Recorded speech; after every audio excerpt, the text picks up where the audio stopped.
এই গল্প আমাদের নিয়ে যায় প্রায় 20,000 বছর আগের পাথর যুগের শেষের দিকে, যেখানে আমরা ইউরোপের এক আদিম মানব গোষ্ঠীর জীবনযাত্রা দেখতে পাই।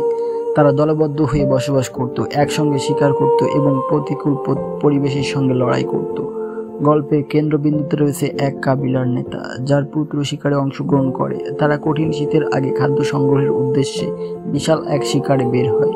বিশাল আকৃতির বন্য মহিষ তাদের প্রধান লক্ষ্য। দলবদ্ধ হয়ে তারা শিকার করতে এগিয়ে যায়, কিন্তু ঠিক তখনই এক ভয়ঙ্কর পরিস্থিতির সৃষ্টি হয়।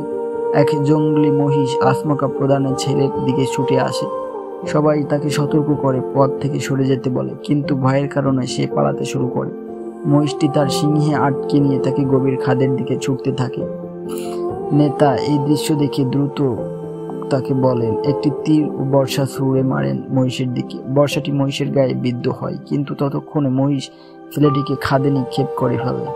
এরপর গল্পটি ফিরে যায় 1 সপ্তাহ আগে, যেখানে আমরা দেখি কাবিলাবাসীরা শিকারের প্রস্তুতি নিচ্ছে। সেই রাতে প্রধানের স্ত্রী তাকে অনুরোধ করেন যেন তাদের ছেলে এই শিকারে না যায়, কারণ সে এখনো প্রস্তুত নয়। তিনি বলেন, আমি আমার ছেলেকে ভালোবাসি, আমি তাকে হারাতে চাই না। কিন্তু কাবিলার প্রধান জানিয়ে দেন, শীত আসন্ন, এই সময় আমরা যদি শিকার না করি তাহলে সবাই না খেয়ে মরব।